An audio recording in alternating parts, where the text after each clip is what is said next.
संकष्टी चतुर्थी व्रत कथा। गणेश चतुर्थी की बहुत सारी कथाएं प्रचलित हैं। आइए जानते हैं कुछ प्रचलित कथाएं।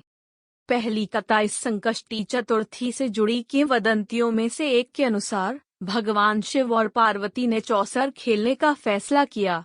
चूंकि खेल की निगरानी करने वाला कोई नहीं था, इसलिए भगवान शिव ने अपनी शक्तियों के साथ एक छोटा बालक उत्पन्न किया और उसे निरीक्षक के रूप में काम करने के लिए कहा। वह बालक मान गया और शिव पार्वती खेल खेलने लगे। देवी पार्वती ने लगातार 3 बार खेल जीता, लेकिन बालक ने भगवान शिव को हर बार विजेता घोषित किया। लड़के के पक्षपात से क्रोधित होकर माता पार्वती ने उसे श्राप दिया और कहा कि वह दलदल में रहेगा। श्राप मिलने के तुरंत बाद बालक ने उनसे दया की याचना की और साथ ही क्षमा मांगते हुए कहा कि उसने अज्ञानता में ऐसा किया। इसके बाद बालक की क्षमा याचना से माता पार्वती का हृदय बदल गया और उन्होंने उस छोटे बालक को नाग कन्याओं के आने की प्रतीक्षा करने और संकष्टी गणेश चतुर्थी व्रत के बारे में बताया। माता ने उस बालक को श्राप से छुटकारा पाने के लिए 21 दिनों तक व्रत रखने के लिए कहा। माता पार्वती के कहे अनुसार उस छोटे से बालक ने व्रत का पालन किया और भगवान गणेश को प्रसन्न करने में सफल रहा और उसे श्राप से मुक्ति मिली। दूसरी कथा। एक बार की बात है, भगवान विष्णु का विवाह लक्ष्मी जी के साथ तय हो गया था। विवाह की तैयारी हो रही थी। सभी देवताओं को निमंत्रण पत्र भेजे गए, लेकिन भूल के कारण गणेश जी को निमंत्रण पत्र नहीं भेजा गया। भगवान विष्णु की बारात निकालने का समय आ चुका था। सभी देवी देवता विवाह समारोह में आ चुके थे। तब सबको विचार आया कि गणेश जी कहीं भी उपस्थित नहीं हैं। सभी आपस में चर्चा करने लगे कि गणेश जी को न्योता नहीं भेजा गया है या गणेश जी खुद ही नहीं आए हैं। इस बात पर सभी आश्चर्यचकित थे। सबने मिलकर विचार किया कि इस बारे में विष्णु भगवान से ही पूछ लिया जाए। पूछे जाने पर विष्णु भगवान ने उत्तर दिया कि उन्होंने गणेश जी के पिता महादेव को न्योता भेजा है। यदि गणेश अपने पिता के साथ चाहे तो आ सकते हैं, उन्हें अलग से न्योता देने की आवश्यकता नहीं है। साथ ही उनको 1.25 मन चावल, 1.25 मन मूंग, 1.25 मन लड्डू और 1.25 मन घी का भोजन चाहिए होता है। तो अगर गणेश नहीं आना चाहते तो भी कोई बात नहीं, उन्हें दूसरे के घर जाकर इतना भोजन नहीं करना चाहिए। इन बातों के बीच किसी ने चुहल कि यदि गणेश जी आएं तो उनको द्वारपाल बनाकर बैठा देंगे ताकि वो घर का ख्याल रख सकें। वे अगर चूहे पर बैठकर चलेंगे तो बारात से पीछे ही रह जाएंगे। यह सुझाव सभी को पसंद आ गया। साथ ही विष्णु भगवान ने भी अपनी सहमति दे दी। इतने में गणेश जी वहां आ पहुँचे। सभी ने उन्हें समझा बुझाकर घर की रखवाली करने के लिए बैठा दिया। बारात के चलने के बाद नारद जी की नजर गणेश जी पर पड़ी, जो द्वार पर ही बैठे हुए थे। नारद जी ने गणेश जी के पास जाकर उनसे रुकने का कारण पूछा। गणेश जी ने उत्तर दिया कि विष्णु भगवान ने मेरा बहुत अपमान किया है। नारद जी ने उन्हें अपनी मूषक सेना को आगे भेजने की सलाह दी, जो आगे जाकर रास्ता खोद देगी, जिससे बारात और सभी लोग धरती में धंस जाएंगे। तब सभी को गणेश जी को सम्मान पूर्वक बुलाना पड़ेगा। गणेश जी ने अपनी मूषक सेना को तुरंत ही आगे भेज दिया और उस सेना ने जमीन खोद डाली। जब बारात वहां से निकली तो रथों के पहिए धरती में फंस गए।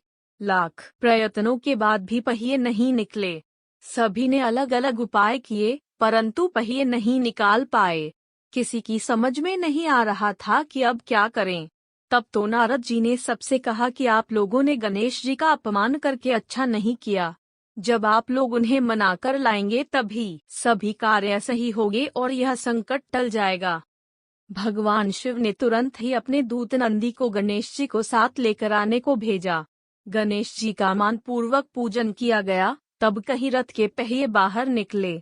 रथ के पहिए निकल तो गए, लेकिन वे काफी टूट फूट गए थे, तो उन्हें कौन सही करेगा। पास के खेत में एक खाती काम कर रहा था, जिसे बुलाया गया।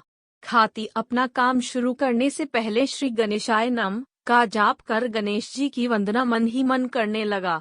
देखते ही देखते खाती ने सभी पहियों को दुरुस्त कर दिया।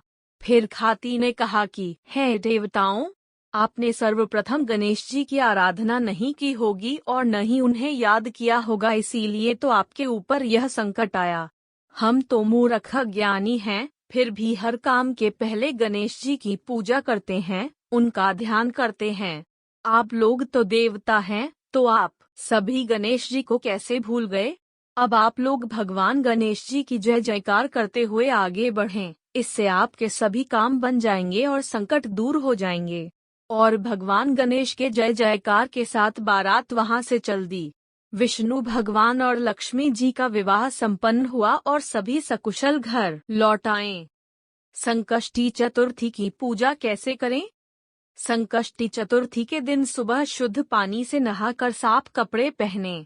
भगवान गणेश की उपासना मंत्रों और जाप के साथ करें। संध्या काल में भगवान गणेश की पूजा करें और उसके बाद चंद्रमा को अर्घ्य देकर पूजा संपन्न करें।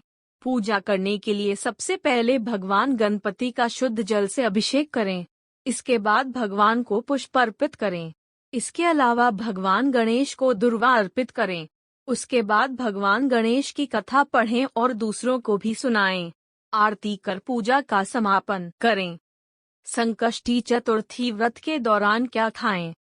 व्रत के दौरान कई लोग निर्जला व्रत भी करते हैं, लेकिन अगर आप फलाहार के साथ व्रत कर रहे हैं तो आप रात को चंद्रमा को अर्घ्य देने के बाद आप साबूदाने की खिचड़ी खा सकते हैं। लेकिन इस बात का ध्यान रखें कि ज्यादा तेल का खाना खाने से आपको स्वास्थ्य समस्या हो सकती है, इसीलिए फलों को भी अपने व्रत में शामिल करें। भगवान गणेश के मंत्र गणपति जी का बीज मंत्र गंग है।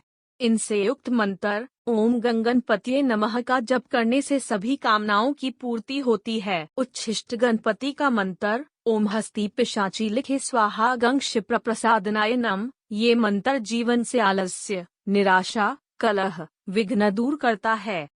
ओम गंग नमः इस मंत्र का रोजाना जाप जीवन में सुख और समृद्धि लाता है। ओम श्री गंग सौभ्याय गणपते वर वरद सर्वजनम में वशमानय स्वाहा। ये मंत्र आपके लिए रोजगार के अच्छे अवसर ला सकता है। ओम वक्रतुंडैक दंष्ट्राय क्ली हरि श्री गंग गणपते वर वरद सर्वजनम में वशमानय स्वाहा। विवाह में आने वाली समस्या को दूर करने के लिए इस मंत्र का जाप करना चाहिए। ओम गंग गणपतिये नमः। वक्रतुंड महाकाय सूर्यकोटि संप्रभ निर्विघ्नं कुरु मे देव सर्वकार्येषु सर्वदा। ओम एकदंताय विद्महे वक्रतुंडाय धीमहि तन्नो दन्ती प्रचोदयात्।